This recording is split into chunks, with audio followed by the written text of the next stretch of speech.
Hello, everyone. Distinguished ambassadors, good to see you today. It's good to see all our speakers. I'm welcoming everyone to this webinar titled Afghanistan as a Part of Central Asia, the Case for Reintegration. I'm Afghan Nifty, Chief Executive Officer of the Caspian Policy Center. Once again, I want to welcome everyone from the region and also from Washington, and thanks for joining us today. Uh, Today, we will be presenting the case for full reintegration of Afghanistan into Central Asia. We will bring together academic and foreign policy experts to discuss this issue. This event is held in conjunction with the release of the Caspian Policy Center's policy brief called Afghanistan as a Part of Central Asia, the case for reintegration, which explores the causes of Afghanistan's separation from Central Asia, why Afghanistan should be reintegrated into the region, complicating factors to this effect, and how they can be overcome. The experts will also discuss the United States' role in facilitating this process. The security of Afghanistan and its pertinence to Central Asia cannot be settled by simple political exclusion from Central Asia of today, nor Afghanistan's economy or large population be ignored indefinitely. To ensure the security and prosperity of not just Afghanistan, but all post-Soviet Central Asian states, it is time to reintegrate Afghanistan into greater Central Asia community of nations. We are bringing an impressive line of speakers. Once again, we have the Ambassador of Kazakhstan, Ambassador of Afghanistan, Ambassador of Uzbekistan joining us today, and also Ambassador Jalali. It's good to have you. And General Repaz will be moderating this discussion. And I hope this will turn out a great, insightful event for everyone. Once again, we are proud to host this event as the Caspian Policy Center. Without any further ado, I want to hand the floor to our board member, Ambassador Hoagland. Well, thank you very much. I'm pleased to participate in this, and what I would like to do is give a first overview here. In my view, there is no question that Afghanistan is part of Central Asia, historically, culturally, ethnically, and in every other possible way that historians, scholars, and even the citizens of the region can cite. So, what has really separated Afghanistan from Central Asia? In one word, it's history. After the Russian Revolution and the establishment of the Soviet Union, Moscow drew an indelible line marking its southern border between the Soviet Socialist republics of Tajikistan, Uzbekistan, and Turkmenistan, and independent Afghanistan.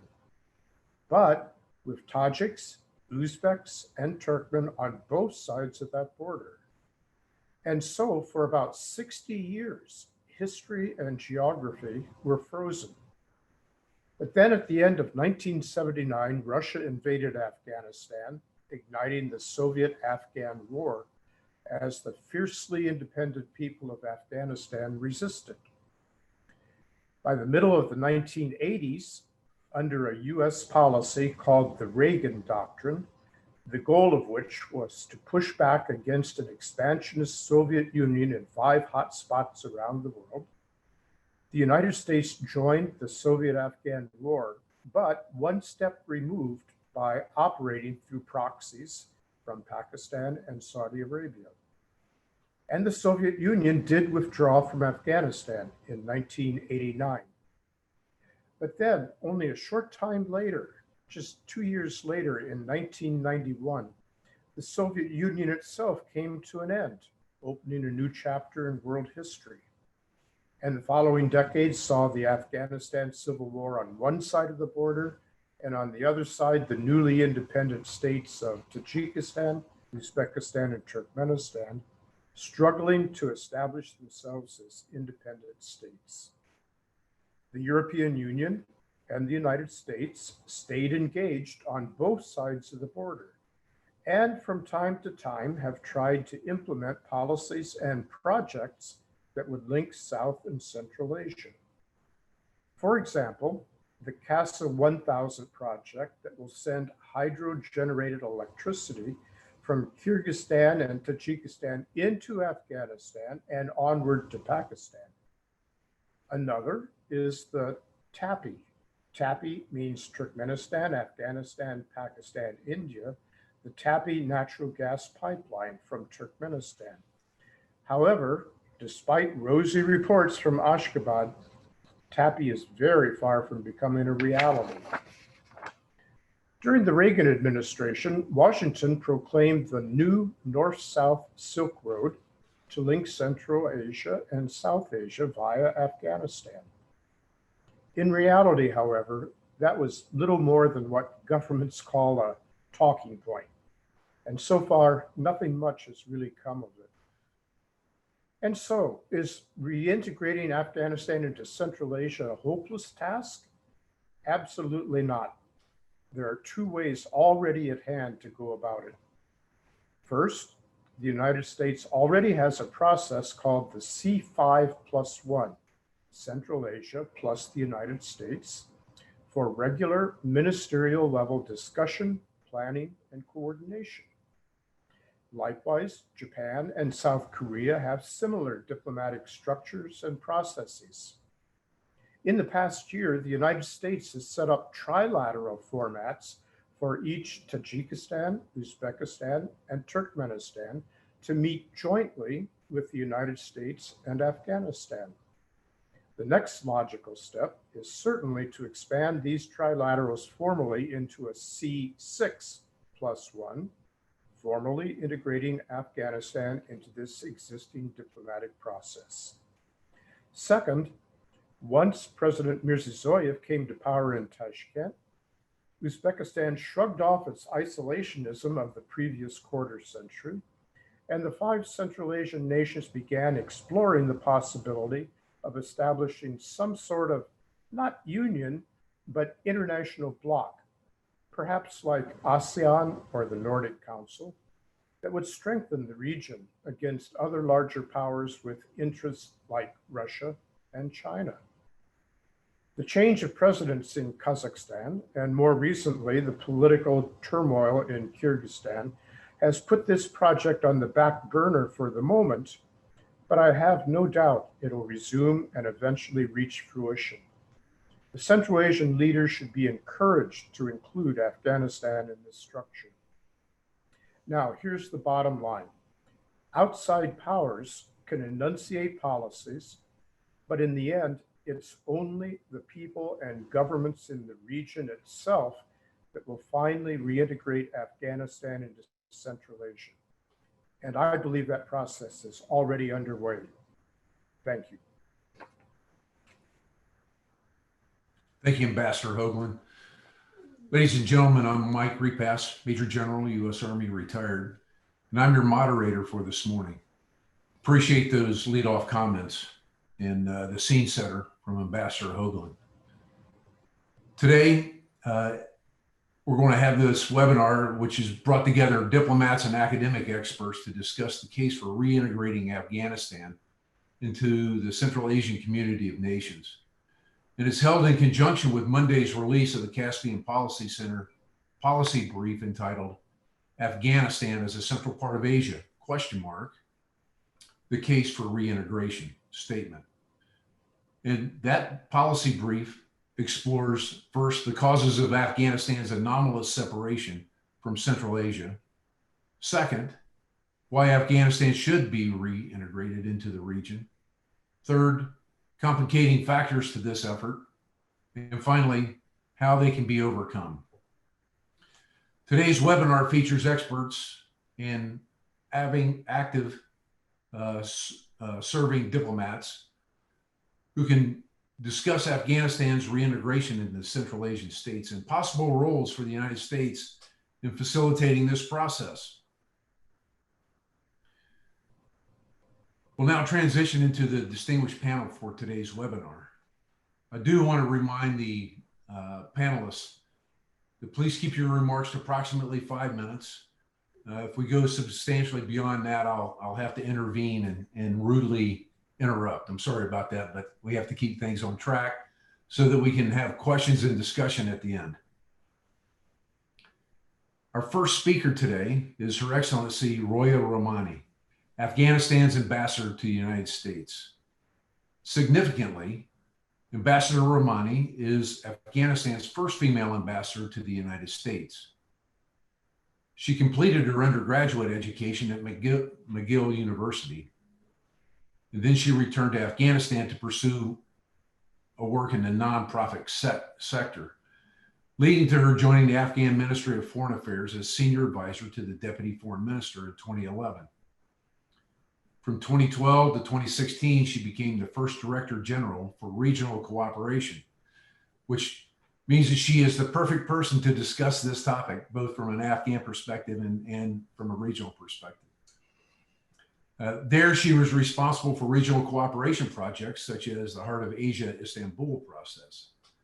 Ambassador Romani is also Afghanistan's first female ambassador to Indonesia, as well as its non-resident ambassador to Singapore and Afghanistan's first ambassador to the Association of Southeast Asian Nations, that's ASEAN. So without delay, Ambassador Romani, please provide your remarks. Thank you.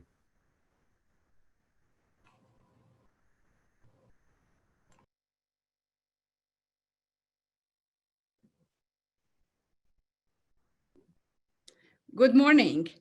Assalamu alaikum. May peace be upon you. It's my great pleasure to join this esteemed panel to discuss the reintegration of Afghanistan into Central Asia. I want to thank the Caspian Policy Center for organizing this important discussion, Mr. Nifty for his opening remarks, and Major General Repas for steering us through this program. Afghanistan and Central Asia constituted an important segment of the Great Silk Road, connecting Central and South Asia to places and beyond, through which people, ideas, goods, knowledge, and culture flowed. Our shared history and cultural heritage is a testament to that. Despite the distance that grew during the Soviet era. Unfortunately, today Central Asia is among the least integrated regions in the entire world. Integration is key to our growth, our economic development, security, and our futures are all tied together. We need policies and relationships reflective of that. There is no better time than now to pursue integration as Afghanistan stands at the brink of an unprecedented opportunity for peace. Development will both encourage and cement the peace process. We have accomplished so much even in the midst of the horrific ongoing violence. Once Afghans are free from fear and terrorism, and investors have more security in their investments, development will progress exponentially. Our governments stand united and ready to pursue growth and prosperity. Afghanistan is eager to return to its role as the roundabout of Asia to the benefit of both the country and the region. The advantages of regional collaboration and integrations are enormous, but most critically, we would make more countries more prosperous and more secure. Fortunately, opportunities for collaboration are abundant. Firstly, interregional trade could be dramatically expanded and streamlined. One way to address this is by implementing what's already in paper. For example, one key barrier is the cost and time of cross-border trade. Fully implementing the WTO's trade facilitation agreement could be extremely beneficial for the region.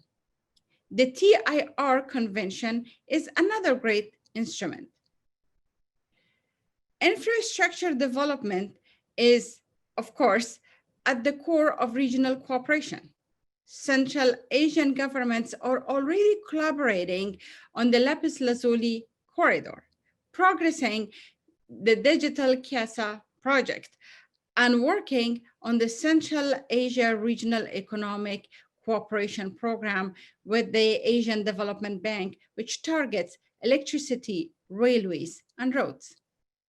Afghanistan and Uzbekistan are now connected by rail and have daily services, which has been key during the pandemic. COVID-19 has made the importance of connectivity and innovation clearer than ever.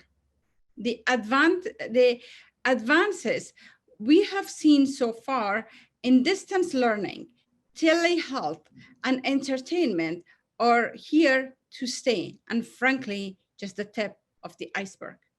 Realistically, everything is on the brink of transformation, including banking, trade, and even warfare. We need to be ahead of the curve and innovate. If we don't, the world will just progress without us, and we will be left in dust. We need to take advantage of all the opportunities in front of us, whether they are in electricity, gas, fiber optics, or scaling up our agricultural products by combining them. Furthermore, we need to work collaboratively to make our borders both more secure and more efficient.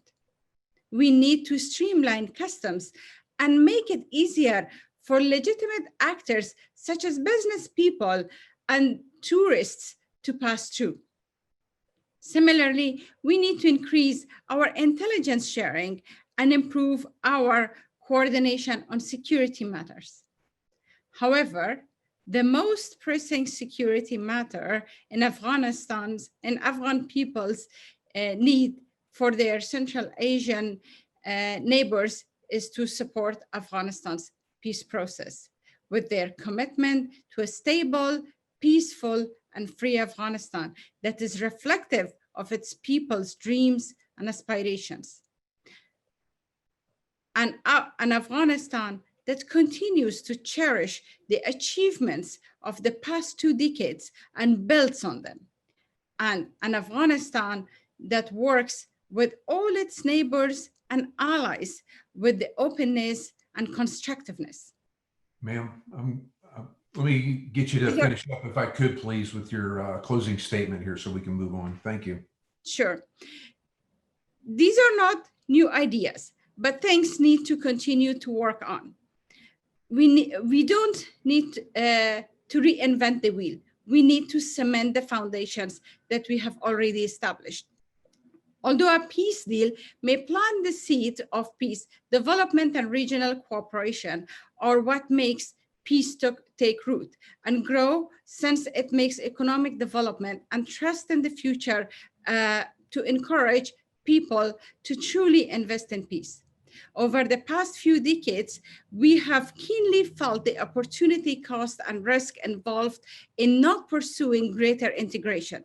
Increased integration is mutually beneficial for all parties and will allow us to keep up with the rest of the world as people move and the world develops and changes. It is clear to me that the path to peace includes deepening integration with the neighbors and partners. Not only do we have a shared and rich past, but we have an intertwined future.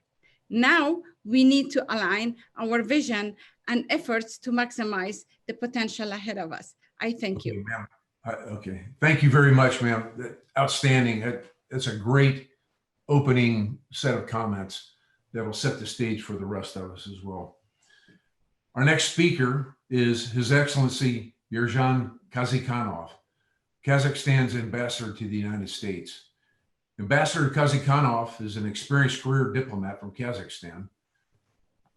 Prior to becoming the ambassador to the United States, he has also served as Kazakhstan's ambassador to the United Kingdom of Great Britain and Northern Ireland, as well as ambassador to Austria, is permanent representative of Kazakhstan to the international organizations in Vienna, and permanent representative to the United Nations in New York. Ambassador Kazikhanov also served as Minister of Foreign Affairs of Kazakhstan. He's written many articles on Kazakhstani foreign policy, economic diplomacy, and multilateralism. Sir, over to you for comments.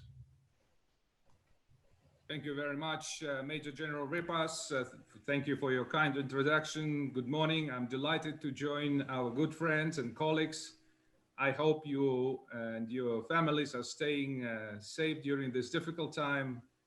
And I would like to take this opportunity and thank the Caspian Policy Center, Afghan UR and Ambassador Hoagland for providing its platform to facilitate our exchange of views and informative discussion on future of Afghanistan. And I also would like to welcome my colleague ambassadors of Afghanistan and Uzbekistan, and as well as our friend from Heritage Foundation, Luke Coffey. Greetings to you. For the past 20 years, Kazakhstan has been actively involved in promoting peace and stability in Afghanistan through its tireless efforts across the whole spectrum of areas, including assistance to the national security forces, infrastructure development, food security, education, empowerment of women, and many more. Representing Central Asia in the UN Security Council as a non-permanent member in 2018, Kazakhstan sponsored a high-level debate on building regional partnership in Afghanistan and Central Asia as a model to link security and development. We also led UN Security Council visit to Kabul in January 2018. It is our principal position that Afghanistan should be viewed not as a threat, but as an important and high potential partner. Recently, President of Kazakhstan, Tokayev, appointed one of the seasoned Kazakh diplomat, Mr. Talgat Kaliyev, as a special envoy for Afghanistan. We welcome signing of the agreement for bringing peace to Afghanistan in Doha in February 2020, and looking forward to its successful implementation and inter-Afghan dialogue leading to the formation of inclusive Afghan government. We recognize and strengthen the security development nexus. In that regard, we are confident that the economic projects pursued by Central Asian countries with Kabul will support and contribute to peace and stability in Afghanistan. Over the last years, Kazakhstan allocated $6 million to assist Afghan national security forces and provides smooth functioning of the Northern Distribution Network. It is important to advance regional cooperation to counter illicit drug trafficking. In this light, we would like to draw your attention to the work of the Central Asian Regional Information and Coordination Center operating under the auspices of the UNODC in Almaty. Once reaching stability and sustainable growth, Afghanistan should become an important bridge connecting Central Asia with an enormous market of South Asia and beyond. We support expanding our economic cooperation with this country, as well as support Kabul's membership in the Trade and Investment Framework Agreement between Central Asia and the United States. Strong and peaceful Afghanistan, as a good neighbor of Central Asia, will have a great positive impact on our region. To date, Kazakhstan provided more than $80 million worth of assistance to Afghanistan. My country has participated in construction of critical infrastructure, and we are interested in supporting new projects and enhancing our trade cooperation with Kabul. Our flagship educational program trained thousands of Afghan students in Kazakhstan universities. In 2018, Kazakhstan hosted the first regional conference on empowering of women in Afghanistan. And we have its direct outcomes, the education program for Afghan women in universities of Kazakhstan. Currently, Kazakhstan is implementing EU and UNDP launched program on vocational education for Afghan girls. In this year, in light of the COVID-19, Kazakhstan delivered about 50 carriages of food products to our humanitarian, as our humanitarian aid to Afghanistan. Most recently, we provided additional humanitarian support to the flooded areas around Kabul. To conclude, being the biggest economy in the region, Kazakhstan is undertaking every effort to assist global and regional development that remain an essential element of the country's foreign policy. Thank you very much. Thank you, Ambassador Kazikhanov. I noted that you also mentioned the connectivity that Afghanistan provides to South Asia for the Central Asian states. Perhaps we can discuss this later during the Q&A session. Our next speaker is His Excellency Javlan Vakhabov, Uzbekistan's ambassador to the United States. Ambassador Vakhabov joined the Uzbek Ministry of Foreign Affairs in 2001, beginning as a career diplomat. Ambassador Vakhabov became Uzbekistan's ambassador to the United States in 2017. He earned his undergraduate degree at the University of World Economy and Diplomacy in Tashkent in 2001 and gained his master's in international law at the same university in 2003. Without further ado, Ambassador Vakhabov. So thank you so much, Afghan, Ambassador Hoagland, Major General Rapaz, for an opportunity to speak on Afghanistan together with my fellow ambassadors and distinguished experts. So I noticed there's a question marking the theme of today's discussion. So Afghanistan is a part of Central Asia. So for us, it's no longer a question. So we are confident that Afghanistan is the integral part of Central Asia, and Uzbekistan is the only country in the region that a common border with all Central Asian countries, and Afghanistan has always supported its full integration into the region. And you know, people of Afghanistan, Uzbekistan that I represent, Kazakhstan, and all countries in the region have deep historical roots and common heritage to cherish, as Ambassador Hoagland has mentioned in his opening remarks. So, and several of our great ancestors were birthed on the Afghan land. So great astronomer Biruni in Ghazni, so the founder of Mughal Empire in India, and great artist Babur in Kabul. And I cannot neglect mentioning the founder of Uzbek language, the great poet Alisher Navoiy, who spent last years of his life in Herat. So, and you know, last week, so the Deputy Prime Minister, Minister of Investments and Foreign Trade of Uzbekistan, Sardar Umarzakov, visited Kabul and had a substantive dialogue with President Ghani and members of his cabinet. And among many political and economic outcomes of this trip, I would like just to stress one remarkable event. So as you know, Uzbek language is recognized in the Constitution of Afghanistan as one of the official languages and is used in at least 10 provinces of Afghanistan. And during this visit, so the head of Uzbekistan, a delegation, so got wonderful opportunity to celebrate with our Afghan brothers and sisters the Day of the Uzbek language in Kabul.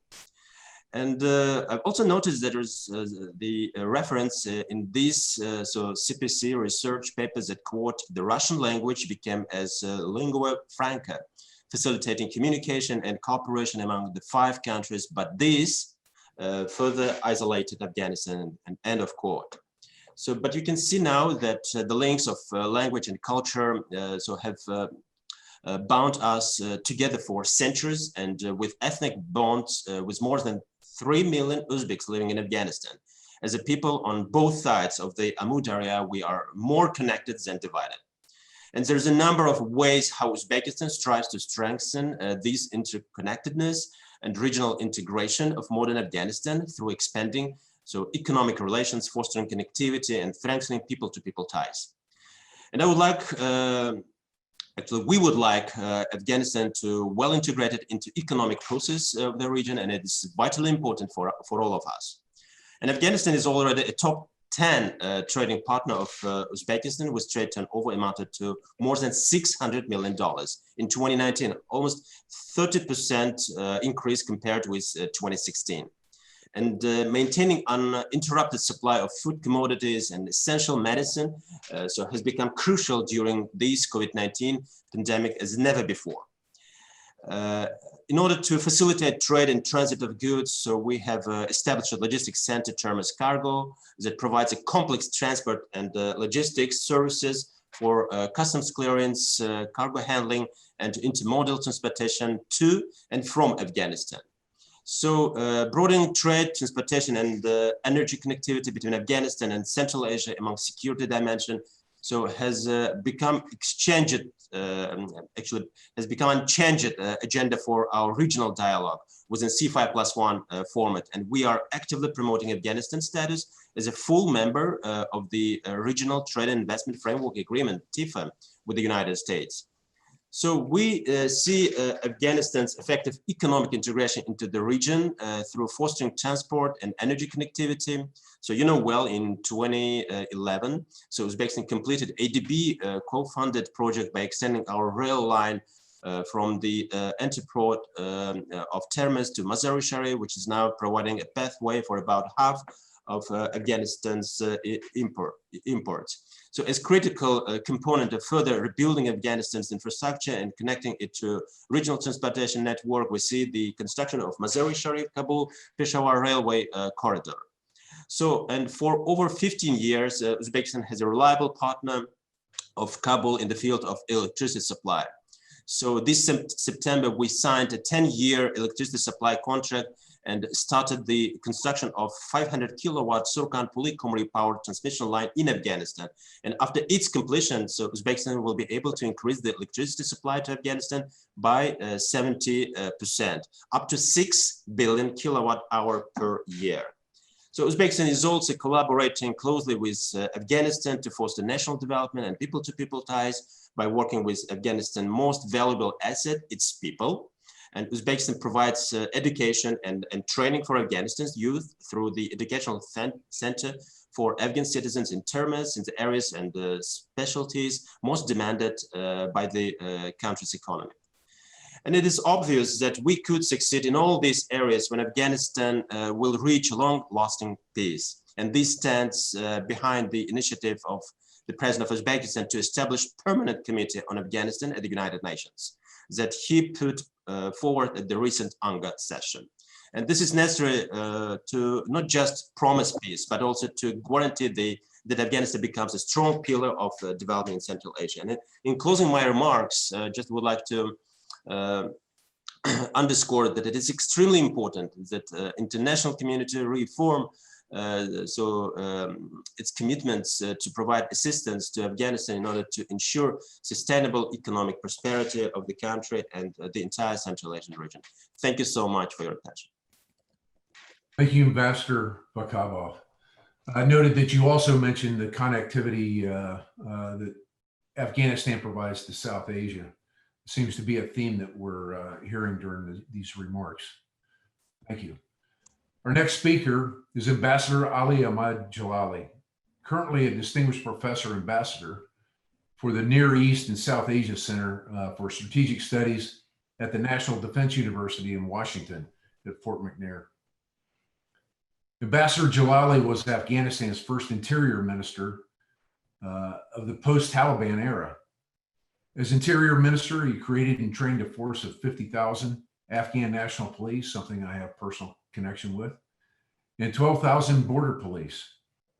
Ambassador Jalali also served as Afghanistan's ambassador to Germany, and since 2008, has actively participated in high-level Track 2 meetings on major multilateral global issues involving the United States, South and Central Asia, Russia, and China. Ambassador Jalali, over to you. Thank you very much. And I'm pleased to be part of this interesting discussion. And I thank the Caspian Policy Center for giving me the opportunity to join this distinguished panel. Speaking about Afghanistan as part of Central Asia, one has to think about three issues. A geography that unified the region, history that divided it, and now a community of interest to reintegrate it. Afghanistan has never been detached from Central Asia. From the early 9th century, for about 7 centuries, Afghanistan and the Central Asian countries, states today that we see them, were part of the same imperial powers. One can mention Samanids, Ghaznavids, Khwarazm-Shahids, Seljukids, Buluch Chagatai, and Timurids. But actually at that time, one cannot see Amu Darya as a border between the current Central Asia and Afghanistan. Amu Darya had never been a border. In 10th century, Muqaddasi actually was surveying the river and said there are 15 crossing sites that people go back and forth across the Amu Darya. And at the same time, as Ambassador Wahabo said, Babur belongs to Farghana and Kabul, both. Babur saw Kabul, a replica of Andijan, and saw Kabul, the trademark from the caravan coming from all these major cities of Central Asia to Afghanistan. But what happened, the history that divided the country and put borders and split this area into different states, different countries. It started actually from the 15th century, and later on it was solidified in the past 2 centuries when Afghanistan got involved to the east under the pressure of the Great Game, and Central Asia actually was pulled into the orbit of Russia, and also because of the development of Shiism and Iran, the border between Iran and Central Asia actually became another border of the religious dimension. So that was what happened, but the impact of this separation is going to be perpetual, because this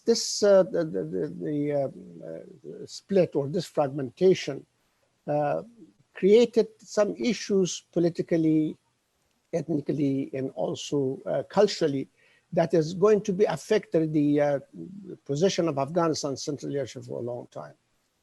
In 1990s, when I was covering Central Asia, I had an opportunity to meet with the renowned Kyrgyz author and philosopher, actually, Cengiz Aytmatov.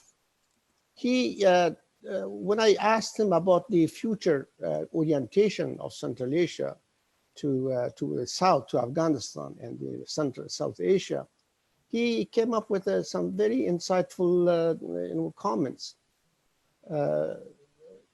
He said that former Soviet Union or the former Soviet Central Asia countries gained much in terms of modernization as they became connected to the modern world and Western civilization through their ties with Russia, which they value a lot. However, he did not underestimate the strength of Central Asia's revived historical and cultural ties to the South. He said these ties should be revived and expanded, but not at the expense of the modernization gained the Central Asian and have achieved so far. So this is something that I saw it that casting a shadow in the past 2 decades. The insecurity in Afghanistan, the development of conservatism, religious conservatism actually created some kind of concerns in Central Asia.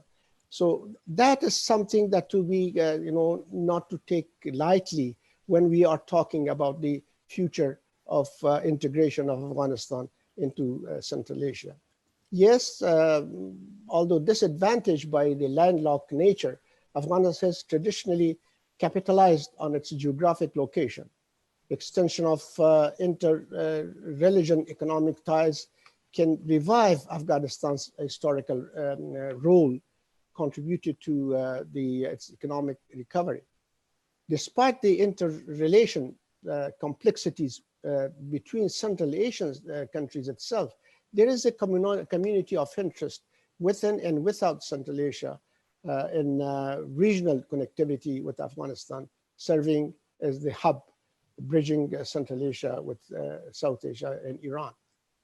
However, the challenges are not to be underestimated. Let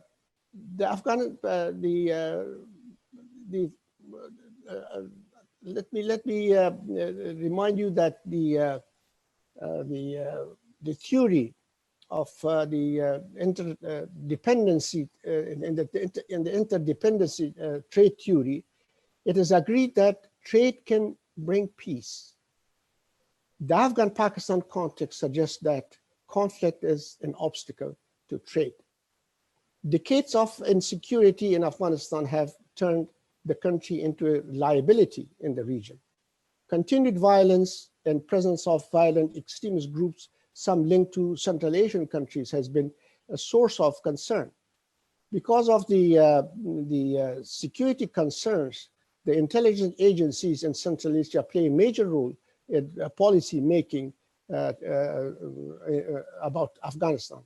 It was the presence of Daesh that caused some of the countries to reach out to the Taliban as a partner in fighting ultra-extremist militants. So Ambassador Jalali, I have to ask you to wrap it up, please, so that we can get into our next speaker in Q&A time. So we have, as we heard, there are so many projects going on in the region in order to facilitate the reintegration of Afghanistan to the Central Asia or to the region. But there are three major obstacles to be overcome, or three major challenges to be overcome in order to see that integration actually getting materialized. First is the security in Afghanistan. As long as Afghanistan is insecure and stability is a problem there, it will be very difficult to integration projects will be implemented. The second is the trust of the Central Asian countries' trust in Afghanistan, that relationship there will bring stability, not threats or instability. Today, the border crossings are one example that it is still a problem to cross these borders from Afghanistan. And finally, there is an uneven development of infrastructure in the region that impedes the desired kind of connectivity. So to conclude, full integration is desirable, but it will take place incrementally through complementing or kind of a cooperative bilateral and multilateral cooperation, leading to full integration of Afghanistan and Central Asia. Thank you very much. Sir, very strong ending there. Thank you on your three obstacles to integration. Our next speaker and our last speaker is Luke Coffey, who is the director of the Allison Center for Foreign Policy Studies at the Heritage Foundation. I would also note that he's a member of the advisory board of the Caspian Policy Center. Prior to becoming the director of the Allison Center, Luke spent time as the Margaret Thatcher Fellow in the Margaret Thatcher Center for Freedom at the Heritage Foundation, where he focused on transatlantic and Eurasian security issues. In 2005, he deployed to Afghanistan, was awarded the Bronze Star Medal. His work in British politics followed his service to the United States as a commissioned officer in the Army. Without any delay, Luke, over to you. Thanks. Thank you, General Repass, for the introduction. I want to thank Afghan and his team at the Caspian Policy Center for organizing this event. It's great to be here, well, here in my basement, virtually with you speaking today. And it's also great to see so many friendly faces on the screen as well from the diplomatic community. back about 10 years ago, I was in London in a bookshop, and this bookshop is focuses on travel guides. It's a fantastic bookshop in London that has travel guides. And I remember flipping through the different travel guides, and I found a Central Asian one from Lonely Planet that included Afghanistan. So Central Asia plus Afghanistan, Lonely Planet. And at that time, I thought to myself, wow, you know, the Lonely Planet has actually figured this out faster than the US government has.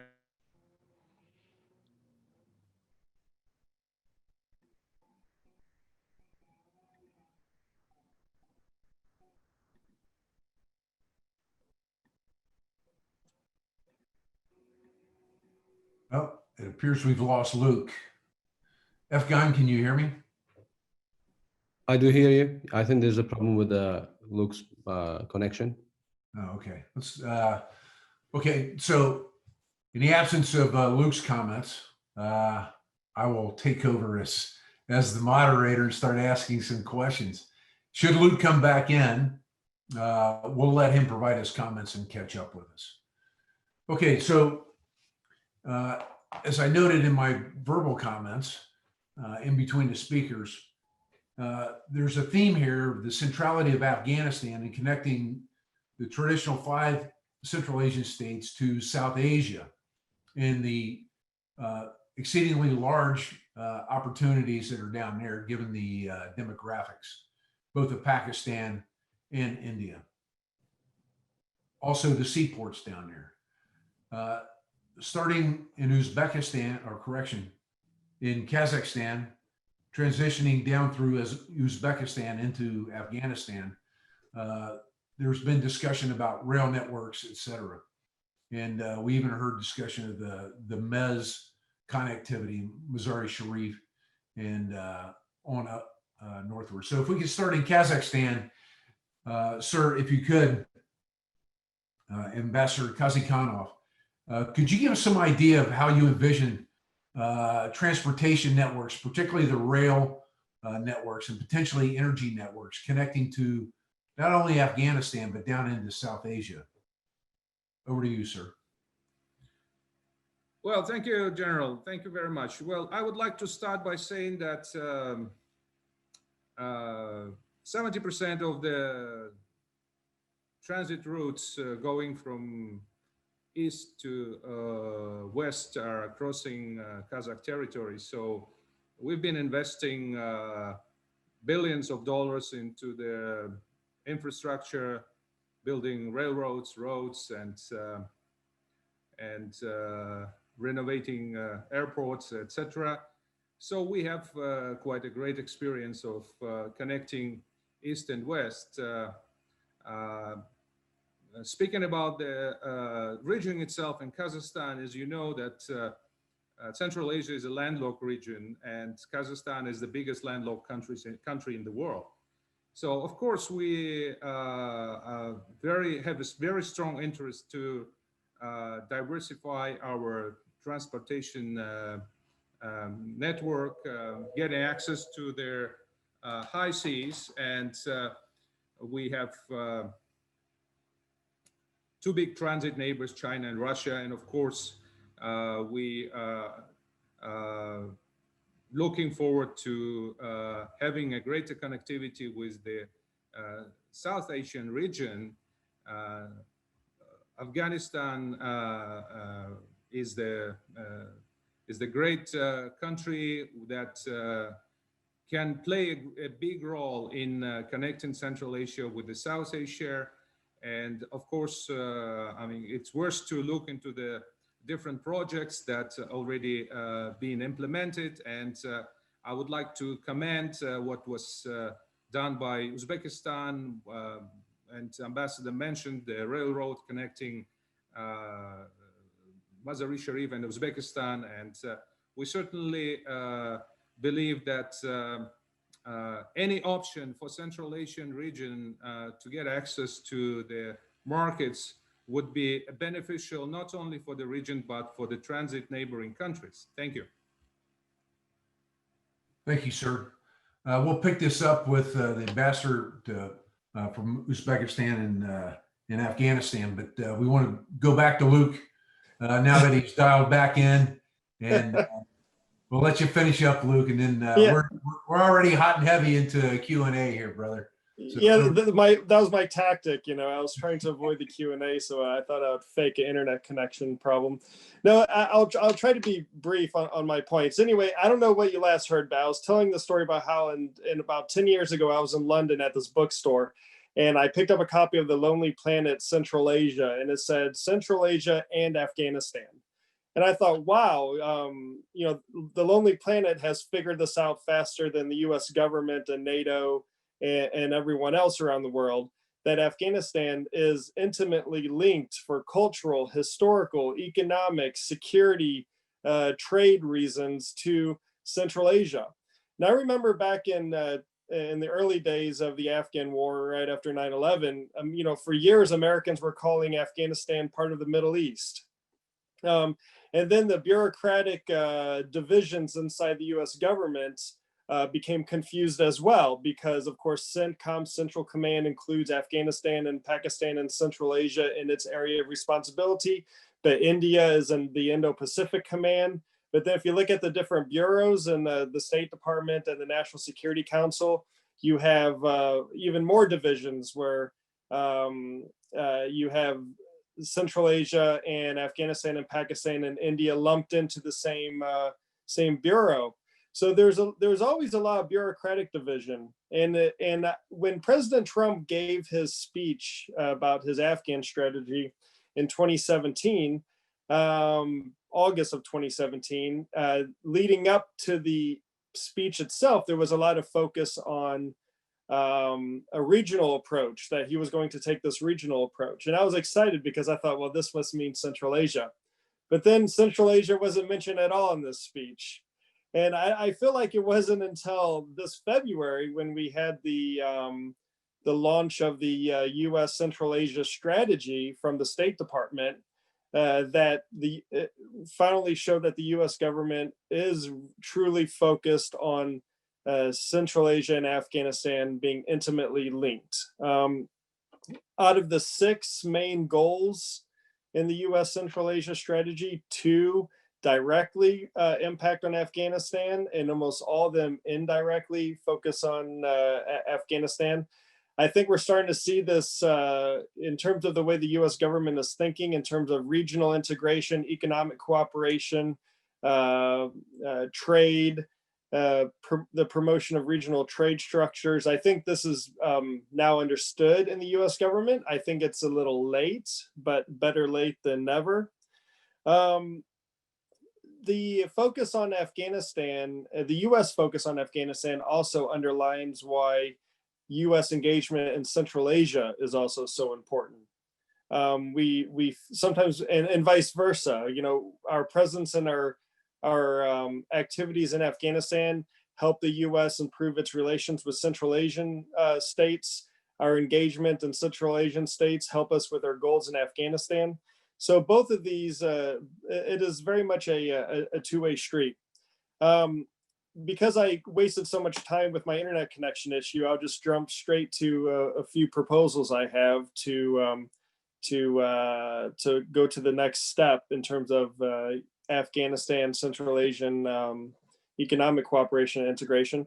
The firstly is perhaps there needs to be some sort of format or some sort of formal meeting that is part of the C5+1 that includes Afghanistan. I'm not proposing a C6+1 or adding Afghanistan formally into this process as a permanent member, but maybe whenever we have this meeting, have a half-day session, a C5+1 plus Afghanistan.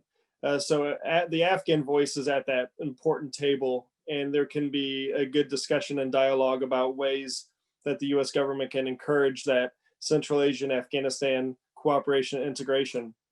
Now, we've already heard from the distinguished about the important role that countries like Uzbekistan and Kazakhstan are playing to help bring peace and stability and prosperity to Afghanistan.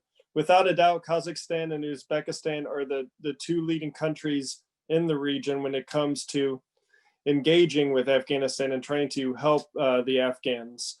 One area that's not slightly related to economic issues, but is indirectly related to economic issues, is the future security and stability of Afghanistan. With the Afghan talks taking place right now, there's a big question mark about what the future of the US involvement in Afghanistan will be. But one thing is certain, if we have learned anything from history, the US and the international community cannot stop engaging and funding the Afghan security forces. We have to continue with our financial commitments to the Afghan security forces. And we should continue to find ways to train the Afghan security forces even after the aftermath of the talks, which who knows how they will play out.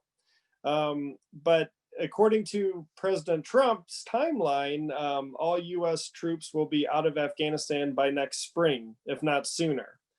And I think that maybe we should start exploring with our Central Asian partners in the region, maybe the opportunity or possibility of training Afghan security forces in the region, but outside Afghanistan. So if we can't do it in Afghanistan, we have to do it somewhere. We have to find a way to keep doing it. So this might be an area of cooperation. And while not necessarily directly linked to the economic integration, the consequences of the stability and security that this would provide would definitely help with that economic cooperation and integration. So I'll stop there. Again, I apologize about my horrible internet connection this morning, and I look forward to the Q&A. Hey, thanks, Luke. We'll come back to you during the Q&A here. I want to continue on with the centrality of Afghanistan to connectivity. I think Ambassador Kazakhanov needs to leave for another meeting. Can we have him for final remarks, perhaps? Okay, we'll take his final remarks, then we'll go to Ambassador Bakhabov. Yeah, thank you very much. I do apologize for interrupting the discussion, but my remarks would be once again to commend the authors of their report that has been prepared. It's a very timely and useful report, and I would like to commend Caspian Policy Center to attaching great importance to the Afghanistan issue and the connectivity between Central Asia and Afghanistan. I will fully endorse what was said by Ambassador Jalali about the geography and history. He is absolutely right. We have a long history of close cooperation over the centuries, and nothing new is invented. We need to reestablish our strong bonds. I would like to say that there is no alternative for a political settlement in Afghanistan. We want to see stable and strong Afghanistan. And Luke, you mentioned the C5+1. I think it's an important platform, absolutely. We're already discussing at the ministerial level during the meetings in the format of C5+1, Afghanistan connectivity, Afghanistan peace process. And we certainly want to embrace Afghanistan economically. And I think the stronger the ties between the capitals of Central Asian countries, the better it will be for establish a greater connectivity with Afghanistan. Thank you very much for the wonderful discussion. I really appreciate this opportunity and wish you all the best in your future endeavors. Thank you. Thank you, sir. Moving next to Uzbekistan and Ambassador Bakhabov. Uzbekistan occupies a central role in transportation north to south between Kazakhstan and Russia, in the east-west corridors that run through Kazakhstan as well. But Uzbekistan is key in that area and has been very helpful in developing rail and transportation networks. Can you discuss the level of ambition in Uzbekistan, and then we'll turn it over to Afghanistan for their comments.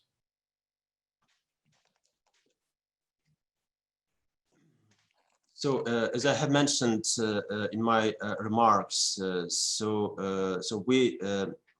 again, we see Afghanistan's effective economic integration into the region through fostering transport and energy connectivity.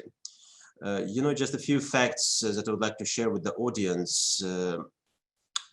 So according to several estimates, so direct a link to the Iranian port of Chabahar as a result of Mazar-e-Sharif railway construction, so can increase Afghanistan's foreign trade turnover by 50%. And according to preliminary data, so the projected volume of cargo transit on this railway line will reach 5.3 million tons in the first year of operation, and then 15 and more tons annually. So, and that is about the railways that may allow us to reach out the seaports located in the Iranian territory. So the same benefits we can we can get once we succeed in constructing the railway towards Pakistani Peshawar, reaching out to the seaport Gwadar. So, and in this regard, so the Uzbek-Afghan railway corridor that we are currently discussing with both international financial institutions, with our Afghan partners, allows the entire region, in particular Central Asian states, to get an access to sea trade routes of the Indian Ocean. So in terms of its geographic location, the region has a huge transport and transit potential in becoming Euro-Asian crossroad in almost all directions, south, north, east, west. So, and of course, our key objective is to unlock not only Uzbekistan, that is mostly known as a double-locked country, much worse position, geographical position, again, in comparison to others. But of course, to unlock the entire region of Central Asia, again, assisting allowing the countries to reach out those cheapest routes to deliver our own commodities to the entire South Asia and of course Persian Gulf. Thank you, sir. Moving to Ambassador Romani, ma'am, recognizing that you have significant geographical challenges, not only in terms of terrain, but also in distance, where do you see the priority of effort for transportation development? Is it towards Iran and their ports, or is it to the south and east towards Pakistan? Could you kind of give us a sense of transportation, future transportation development in Afghanistan? Thank you very much. You mentioned distance. I would like to start by saying that I want to point out that one is the perceived distance, one is the actual distance. Like speaking about distance with the Central Asian countries, it hasn't been so much of a physical distance, but it has been more of a perceived distance over decades.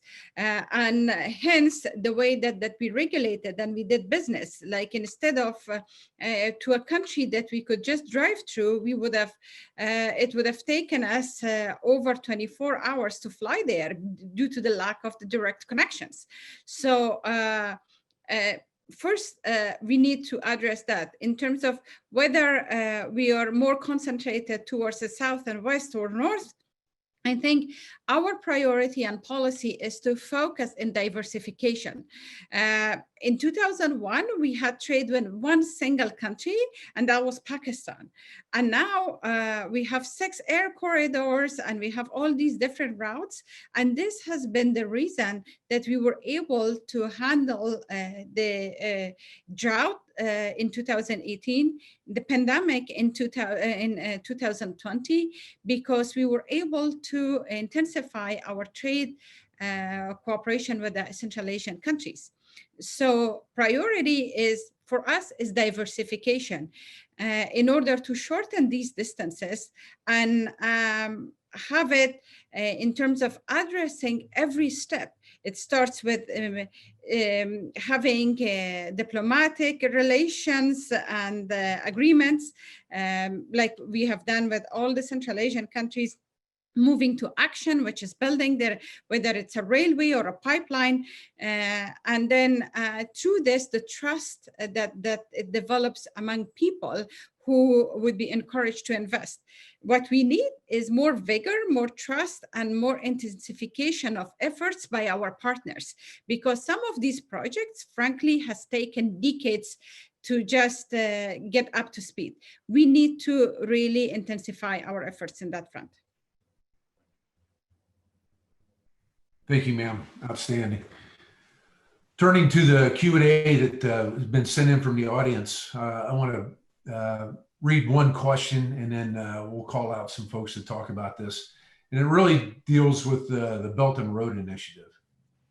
One of the audience writes, he's curious as to the panelists' perspective on the potential role of China in promoting such an integration through its Belt and Road Initiative, and more specifically linking Afghanistan to the China-Pakistan economic corridor, as well as a potential new agreement with Iran. The centrality of this question really goes to Afghanistan. So if I could ask Ambassador Romani to please discuss the Belt and Road Initiative and any potential connection to that. Well, so far, the way the Belt and Road Initiative is designed, it's not really having any specific segment to Afghanistan. That does, of course, does not mean that it would be beneficial to get connected to and in multiple routes and ways. I would like to say that we are at this very critical juncture once again in historically, where our region and the countries who are our neighbors and beyond need to look at the peace and stability of Afghanistan as a beneficial asset for their own national interests, so that we can move to the right direction. We have not been necessarily a direct part of the Belt and Road Initiative so far. Of course, we have been closely watching it, what's happening. We discussed it many years back, as you pointed out, when I was at the regional cooperation, how this could benefit the rest of the region and how this connectivity could be possible. But there is multiple efforts, and as there hasn't been much of a practical progress in that front. Okay, thank you, ma'am. One of our audience has talked about the potential for U.S. private sector investment in the region. If we could go with the remaining ambassadors, I think Ambassador Vakabov, if we could talk about U.S. private investment opportunities and where they would best help towards integration of a greater Central Asian states with Afghanistan being brought into the fold there. Can you talk about that, please? So thank you for this question. I would like just to draw your attention that this May we have established at US Afghanistan Uzbekistan trilateral format of meetings, and so far successfully convened 3 meetings of working groups on economy, policy, and security. So in our joint efforts to implement infrastructure projects facilitating cross-border trade, including agricultural products for greater food security. So cooperation in the field of health and pharmaceutical supplies to address the challenges of COVID-19. So where the key agenda, the trilateral on economy, by the way, hosted by Uzbekistan. And we also agreed to promote trade through the development of the free economic zone, so at the Termes border crossing. Just in a few words, I would like also to mention the progress that we've been able to achieve. So together with the DFC, you know, in summer, the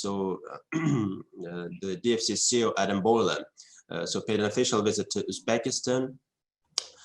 just in order to explore so new opportunities for DFC's engagement in a number of both Uzbekistani infrastructure projects and infrastructure projects with regional dimension, contributing to expansion of economic relations and connectivity between Afghanistan and Central Asia.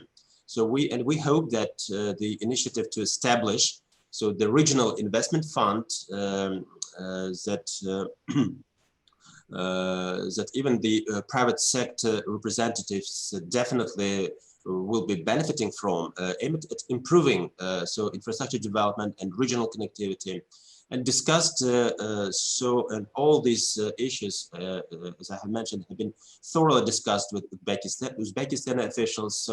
So we are currently making the progress. So once we succeed, of course, the public will be let know about that. Okay, thank you, sir.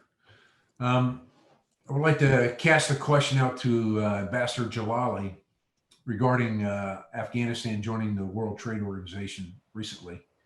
What is the role of the World Trade Organization in Afghanistan's reintegration, and as well as establishment of peace and stability in the region? We'll let you start. If I could drag Luke Coffey into that, what he sees as the possibilities, and then we'll let Ambassador Romani close that question out. Thank you very much.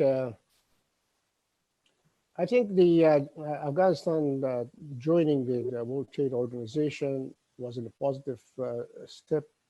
It actually created or facilitated some of the problems that Afghanistan had to deal with different countries in relations to trade relationship and others. However, I'm not very much concerned about relation with the World Trade Organization. They are very regulated. But the major issues as the political and security issues, unless we resolve these issues, it will be very difficult to have a very positive and constructive connectivity in the region. Thank you. Thank you, sir. Luke, do you have any thoughts on the WTO and its effect on Afghanistan and the peace and stability? Over. Yeah, of course, it can. Afghanistan's membership in WTO will bring economic benefits. I'm sure it has already brought economic benefits, although it might be difficult to measure precisely what they have been. But until the underlying problem of security and stability is resolved, a lot of the foreign direct investments in Afghanistan might be limited or curtailed. And I think while organizations like the World Trade Organization are important, I think that a lot can be done, as Ambassador Rahmani said, on the bilateral level between Afghanistan and regional countries to help facilitate cross-border trade and engagement. So while I know sometimes we have a tendency to look towards these big international institutions to help solve problems, sometimes just good old-fashioned bilateral diplomacy, good neighborly relations can do a lot more. Thanks, Luke. And Ambassador Romani, what do you see as the direct result of membership in the WTO? Well, first of all, I would like to echo what Minister Jalali and Mr. Coffey said regarding the our involvement and membership to WTO. But I would like to also add that it provides the framework that enable us to engage more at the world stage in an economic platform. Unfortunately, the outlook to Afghanistan has been mostly from through a security lens, and it is time to change that. And unless we change that sort of outlook, it's also very difficult to truly invest in enduring peace and stability of Afghanistan. So the membership in WTO is a contributing factor enabling us to be part of this framework. That has been certainly a contribution. The data that we get, for example, last year, based on the data that the WTO provided, it outlined that our import from Central Asia for the very first time reached to $896 million. It was never been at this number previously. And then this gives us hard data to work with and to address certain issues. And I also want to agree with Mr. Coffey and Minister Jalali that there is the issue of security and political instability. However, I would like to also turn it around and say that we will not be able to achieve that unless we are achieving the economic development issues. So long as Afghanistan continues to remain impoverished and not able to use its potential and resources and its potential in terms of the connectivity, this problem will continue as well. Thank you, ma'am.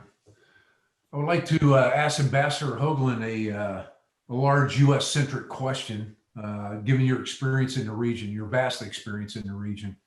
At this juncture, we stand on the precipice of a peace agreement in Afghanistan to finally bring about some stability and peace into Afghanistan in particular. How do you think, what would be your ideas and recommendations for the U.S. How can we best assist or even facilitate Afghanistan's reintegration into the Central Asian states community of nations? Okay, thank you, General, for that question. First, I'd like to make another very short point. During his presentation, Luke Coffey mentioned that he was in London once and saw in a bookstore The Lonely Planet Guide to Central Asia and Afghanistan, long before Western governments began to think that way. But I would like to acknowledge the leadership of one of our great scholars, Dr. Fred Starr of the Central Asia and Caucasus Institute, who has been making this point for at least the last 2 decades. As a working diplomat, I would always go to his presentations. I always agreed with him, but he was a lonely voice when it came to policy. Policy is now catching up with Dr. Starr. As for your other question, what can the United States do? You know what? From my own inside experience in the government, I would say that we can enunciate policies, we can give guidance, but in the end, it's going to be the governments and the people themselves that make the decisions that actually take them into the future. Let's look at just one example very briefly. After the Afghan Civil War, after the Soviets left, there were groups that were considered extremist who were fighting for power to take over Kabul. One of those was Gulbuddin Hekmatyar's Hezb-e Islami. Eventually, he and his party joined the government. And it wasn't the end of the world. They actually participated in the government. Now, I understand the Taliban is larger. The Taliban is more widespread, perhaps more radical, but nevertheless, it's inevitable that elements of the Taliban will join the government in Afghanistan. And I think all the countries in the region need to be thinking in that direction, not to isolate Afghanistan, but how to bring it further and further into the fold. So I suspect that's what's going to happen. And I can tell you that the US government probably will not play much of a role in that. Again, as I said, we can state our preferences, our policies, but in the end, it's the governments and the people themselves that'll make it work. Thank you, sir. Going over to a question for Ambassador Jalali, given your security portfolio from years past. An audience member has asked a question regarding Russia. And essentially he says this: Russia remains an influence in Central Asia, mainly owing to its geographic position, economic ties, and previous presence in many of the states. The question, or the audience member asked the question, what do you see as Russia's role, if any, in reintegration of Afghanistan? Thank you very much. Yes, Russia can play a very positive role in bringing some kind of a sense of stability and integration to the region. However, the position of Russia in the past 20 years evolved and took different turns. In the beginning, Russia supported the United States and the coalition in its Operation Enduring Freedom, and facilitated the operation through Karshi-Khanabad basis. And later on, when the Taliban came back, I think the Russia actually wanted the United States there to stay and bleed. Only after the transition period, when the transition started, that actually became involved so that not to lose in Afghanistan, and got involved in the politics of Afghanistan. Russia for a long time wanted Afghanistan to be isolated and create the cordon sanitaire around Afghanistan for the drug trafficking and instability and others. But now as the situation changes and the United States is about to leave, Russia wants to be more active in bringing some kind of peace and stability in Afghanistan. Russia wants stability in Afghanistan, wants to support the peace process, to see the US leave Afghanistan. However, despite the fact that it does not want the United States to leave Afghanistan precipitously, but does not want to see the United States be there for a long time. So these many issues probably encourage Russia to play a role in Central Asia and Afghanistan. And although some think tankers in Russia probably believe that Afghanistan should be more connected to South Asia and Middle East, not to Central Asia, but this is not a universal kind of a way of thinking. Thank you. Thank you, sir. I want to transition a little bit here. As we get to the bottom of the hour, we may run out of time, but I think it's important that we have some closing comments from Ambassador Romani on today's session and the importance and centrality of Afghanistan between Central Asian states and South Asia, and also her views on reintegration, just in summary. We'll follow that with a closeout by Afghan Nifty to sign us off. Okay, to Ambassador Romani for some final thoughts, if I may, please. Thank you very much. I believe that today's session is a testament to the importance of the integration of the region economically and in terms of security. Afghanistan has been historically part of this region and has lots to contribute. If we just scale up our production, we can add them together and we can start looking from a win-win lens,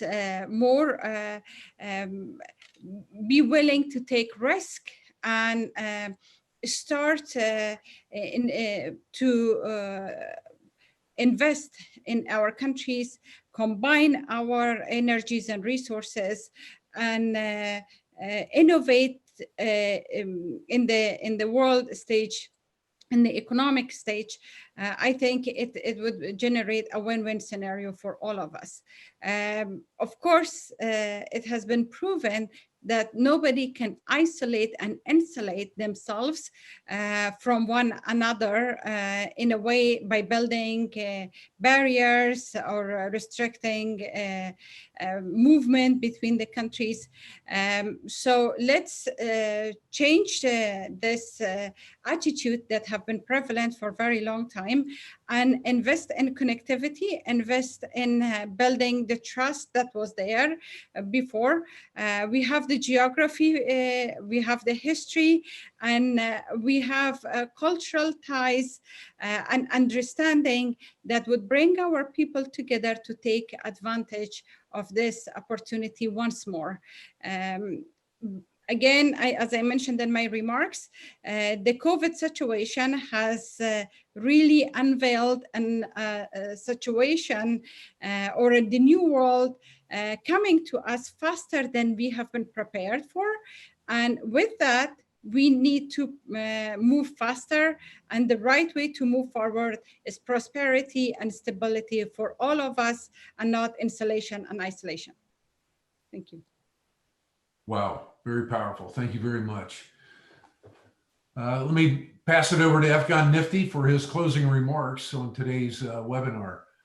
Before passing it off to him, however, I would like to thank all of our panelists on the U.S. side and our partners, our international partners, the ambassadors are taking a fair amount of time out of their rather busy schedules to join us for this excellent webinar.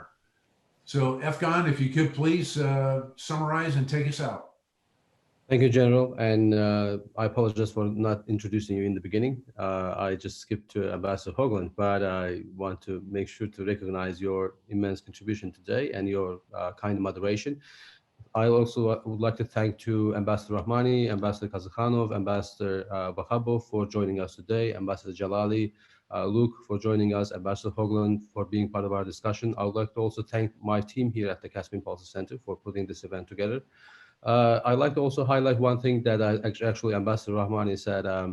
She mentioned about actual distance and perceived distance. And I believe that there was also a theme of connectivity in the region for meaningful reintegration and also economic prosperity that can make peace sustainable in the region. I also want to say that Afghanistan's close engagement with the Central Asia will open doors beyond Central Asia into the Caucasus and into the Europe. There was a discussion of Lapis Lazuli network, which can connect the region with the through Azerbaijan and Georgia all the way to Europe. So I can mention that there are multiple vectors of connectivity in the region, and none of them are against each other, but rather complementing each other in terms of promoting the economic engagement and development in the region. We at the Caspian Policy Center are proud to host you today, and we look forward to our discussions in the future as well. Once again, thanks for all who tuned this discussion, and we look forward to seeing you again in our future events. Thanks a lot. Thanks for being part of our discussion today. Thank you.